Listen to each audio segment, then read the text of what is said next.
Hello YouTube, this is John. In this video I'm going to quickly show you how to enable USB boot options on your Asus laptops. In my case I have the USB drive and on the boot menu it's not showing, and to go to the boot menu, when you restart your computer, when you start it, you click escape.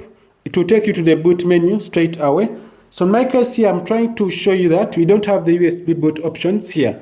So what we're going to do, you're going to go ahead and click the down arrow key to go and enter the BIOS system. So I have to follow these steps, very easy steps. Then I'm going to click enter. So when I click enter, I'm going to go ahead and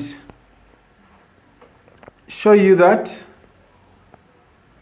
Then I want you to click the right arrow key to go to advanced, this advanced here.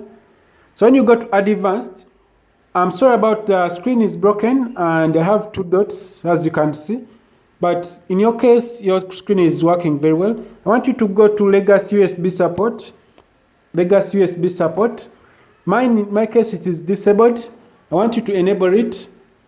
Click down enable. Then the next step I want you to go to boot. Click the right arrow key. So on boot you have to enable this option UEFI boot. Mine is disabled, so I want you to click enter, and sorry about that, enter, then down. So the next step, I'm going to zoom out. I'm going to click F10 to save changes. Then the computer will reboot. So when you reboot, I want you to click escape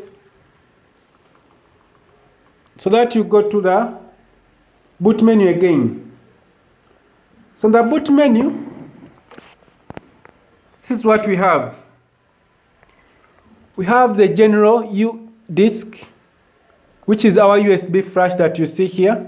So I'm going to click the down arrow key, down, then I'll click enter, then to ask me to click any key in order to install Windows, as you can see. So this is how you enable the USB boot options on your Asus laptops, and this is how it's done very quickly. These are just easy steps. So thanks for watching. If this video was helpful, please subscribe to this channel, click the bell icon in order to get notified whenever I upload useful videos like this. And I want you to comment if you have any issues. I'll be able to tell you anything you want within a few hours from now. So this is how you do the steps. So we have a bootable USB drive which has Windows 8.1. So this is how it works. So I'm going to end from here. Have a nice time. Goodbye.